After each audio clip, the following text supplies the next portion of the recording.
Hi guys, welcome to ज्ञान यार। दोस्तों आज बात करेंगे कि भाई हीमीचूरिया के बारे में, मतलब कि पेशाब में ब्लड आ जाता है। कई लोग उसको देख के बहुत ज़्यादा डर जाते हैं और बहुत ज़्यादा पैनिक हो जाता है आदमी। जाहिर सी बात है, आप पेशाब कर रहे हो, आपके पेशाब में से ब्लड आ जाए तो आदमी के होश उड़ जाते हैं, ये क्या हो रहा है, ब्लड बह रहा है। तो बहुत ही ज़्यादा कन्फ्यूज़न हो जाता है आदमी को, बहुत ज़्यादा डर जाते हैं। तो समझते हैं इसके बारे में कि आपको डरना चाहिए, नहीं डरना चाहिए, क्या कारण होता है इसका, कैसे बचना है। तो वीडियो को आप पूरा देखें। दोस्तों यहाँ पे ब्लड आना एक बहुत ही कॉमन सी बात हो चली है आज के समय में कि भाई अगर कोई व्यक्ति पेशाब करता है तो उसकी पेशाब में ब्लड आ जाए। एक्चुअल में क्या होता है कि ब्लड एक ऐसी चीज़ होती है, एक पिगमेंट होता है कि अगर वो थोड़ा सा भी अगर पेशाब के अंदर होगा तो बहुत ज़्यादा दिखता है, बहुत ज़्यादा दिखता है। जरा सा भी एक बूंद भी अगर पानी में मिक्स हो जाए तो पूरा रेड रेड सा हो जाता है। तो आपको इतना ज़्यादा घबराना नहीं है, घबराना नहीं है कि आप सोचो कि अब तो क्या पता आदमी बचेगा कि नहीं बचेगा। देखो ब्लड आ गया यूरिन में, बट वो उसके बहुत सारे कारण होते हैं। लेकिन आप ये पहले समझो कि जरूरी नहीं है कि बहुत सारा ब्लड आ रहा हो। एक बूंद भी होता है तो वो ऐसा लगता है कि ब्लड में बहुत सारा यूरिन, मतलब कि यूरिन के अंदर बहुत सारा ब्लड है। तो डरो मत, समझो क्यों आता है।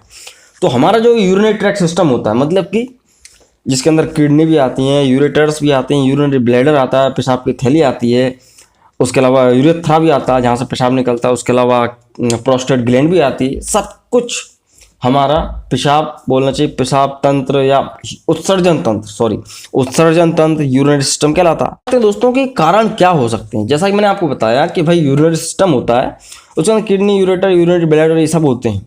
तो अभी क्या किडनी की समस्या है, मतलब किडनी फेलियर है, किडनी की कोई भी डिजीज है, या कोई ऐसी दवाइयां हैं जो कि किडनी की समस्या में नहीं दी जाती। मैं अक्सर बोलता हूँ वीडियोस में कि भाई ये दवा किडनी की समस्या में नहीं देना है, लिवर की समस्या में नहीं देना है। तो ऐसी दवाइयां जो किडनी की समस्या में नहीं दी जाती हैं, अगर वो व्यक्ति ले लेता है तो किडनी में डैमेज होगा और किडनी में ब्लीडिंग हो सकती है।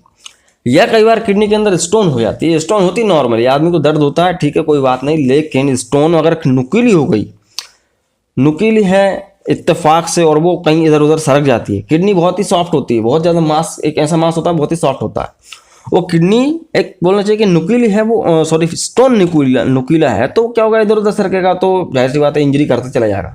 तो थोड़ा सा ब्लड वहाँ से आ सकता है। तो पहली चीज़ किडनी। दूसरा क्या है, यूरेटर्स, जो नलियाँ होती हैं किडनी से यूरिनरी ट्रैक्ट में, जो नलियाँ जुड़ी हैं दोनों, उनमें कई बार बैक्टीरियल इन्फेक्शन हो जाता है, स्वेलिंग हो जाती है, या बोलना चाहिए कि किडनी का जो स्टोन है वो ही वहीं पर सरक के आ जाता है, थोड़ा बहुत आ जाता है, कई बार पार्टिकल्स आ जाते हैं। तो उन वजह से यूरेटर में भी ब्लीडिंग हो जाती है, तब भी ब्लड आ सकता है। यूरिनरी ब्लैडर होता है, मतलब कि पेशाब की थैली जहाँ पे पेशाब इकट्ठा होता है, वो जब फुल हो जाता है तो आदमी को पेशाब लगती है। लेकिन कई बार क्या होता है कि उसकी आदमी की आदत होती है कि भाई बहुत देर देर तक पेशाब रोक के रखते हैं, तो उसके जो वॉल्स होती हैं, उसकी जो दीवारें होती हैं यूरिनरी ट्रैक्ट, यूरिनरी ब्लैडर की, मतलब कि वो थैली है, मांस की थैली है, उसमें क्या लोड पड़ता है, तनाव पड़ता है, तो वो धीरे धीरे वो भी कमज़ोर होने लगती हैं। तो कई बार उस वजह से भी इंजरी हो जाती है, या कई बार स्टोन से भी हो जाती है, या कई बार कोई ऐसी इंजरी लग गई है, आपको चोट लग गई, चलते फिरते गिर गया, एक्सीडेंट हो गया, तो क्या किडनी में चोट लग गई, या आपको यहाँ नीचे लग गई, यूरिनरी ब्लैडर में लग गई है चोट, तो हल्की सी थोड़ी बहुत ब्लीडिंग हो जाती है, अंदरूनी इंटरनल ब्लीडिंग हो जाती है, तो उससे भी ब्लीडिंग हो सकती है। या कई बार प्रोस्टेट का कैंसर, प्रोस्टेट ग्लैंड होती है भाई, वो इनलार्ज कर जाती है बुढ़ापे में, भाई 50-60 के बाद वो बड़ी हो गई है, तो पेशाब आदमी को लग नहीं रही, टाइम जा नहीं रहा, या बार बार जा रहा है, दुनिया भर की चीज़ें होती हैं। तो प्रोस्टेट का इन्फेक्शन, प्रोस्टेट इनलार्जमेंट या प्रोस्टेट कैंसर, इन कंडीशंस में भी ब्लड थोड़ा सा वहाँ से आ जाता है। या यूरेथ्रा में ही कुछ ना कुछ समस्या आ गई हो, कोई एसटीडी रोग हो गया हो, सेक्सुअल बीमारी हो गई हो, तो ब्लड कहीं ना कहीं से आ सकता है। तो अभी यहाँ पे प्रॉब्लम क्या है, डरना चाहिए नहीं डरना चाहिए। देखो डरना नहीं चाहिए, आपको थोड़ा सा विवेक से काम लेना, देखना है कि भाई ब्लड कितना आया। एक आध बार चल जाता है, कई बार आ जाता है, वो अपने आप हील भी हो जाता है, ये भी आप याद रखो। कई बार ऐसा होता है कि एक आध बार आया और वो अपने आप ठीक हो जाता है। लेकिन अगर वो 2-3 बार से ज़्यादा आ रहा है कि भाई 2-3 बार आपने पेशाब करने गए आ रहा है, तो फिर तो आपको दिखाना चाहिए डॉक्टर्स को, ठीक है। तो यहाँ पे घबराना नहीं है, आपको बस अपना टाइम पर रह के इलाज करा लेना, ठीक है। तो ये मैंने आपको बताया क्या कि इन अंगों में समस्या होती है। अभी समझते हैं कि अंगों में क्या क्या हो सकता है। तो भाई देखो, इसके अलावा बहुत सारे कारण और होते हैं, उनको भी समझना जरूरी है। एंडोमेट्रियोसिस महिलाओं की समस्या होती है यूट्रस के अंदर, वो मैंने एक वीडियो बनाया, वो देख लेना आप। एंडोमेट्रियोसिस है तब भी ब्लड आ जाता है। अगर किसी महिला को पीसीओडी की समस्या है, पॉलीसिस्टिक ओवरी सिंड्रोम हो गया तो भी हो जाता है, कई बार ब्लड आ जाता है। यह बोलना चाहिए कि कई बार मिसकैरेज की कंडीशन के में भी हो जाता है, मतलब ऐसा बहुत कम होता है, रेयर होता है, बहुत रेयर। ठीक है। उसके अलावा बोलना चाहिए कि पानी की कमी, कई लोग पानी कम पीते हैं तो भी हो जाता है। डिहाइड्रेशन की वजह से भी कई बार ब्लड आ जाता है, और यही कुछ कारण होते हैं जिनकी वजह से ब्लड आ सकता है। तो अभी करना क्या है, देखो भाई, बचना है इस चीज़ से। ठीक है, ऐसी कोशिश की जाए कि बचा जाए। बचने के लिए आपको क्या करना है भाई, प्रॉपर पानी पीना 8 से 10 गिलास डेली। ठीक है, और अपने डाइट को अच्छा रखना, और इंजरी से बचना है। इंजरी से बचना है, स्टोन से बचना है। ठीक है, उन कारणों से बचना है जिनसे स्टोन होती है, और सेक्सुअल बीमारी ना हो कोई। और देखते रहो भाई, proper time to time check कराते रहो, इस प्रोस्टेट तो नहीं बढ़ रही है। ये सब चीज़ों को आपको कंट्रोल करना पड़ेगा। या कई बार ऐसा भी होता है कि कुछ चीज़ें होती हैं खाने पीने में आ जाती हैं, कॉफ़ी वगैरह जो भी, तो उनकी वजह से भी कई बार, बहुत मतलब कि बोलना चाहिए 1000 में से एक आदमी में कई बार उस कंडीशन में भी हो जाता है कि भाई किसी ने अल्कोहल ज़्यादा पी लिया, कॉफ़ी ज़्यादा पी ली, तो ऐसा होता है, बट ज़रूरी नहीं है। तो यही कारण होते हैं भाई पेशाब में ब्लड आने के।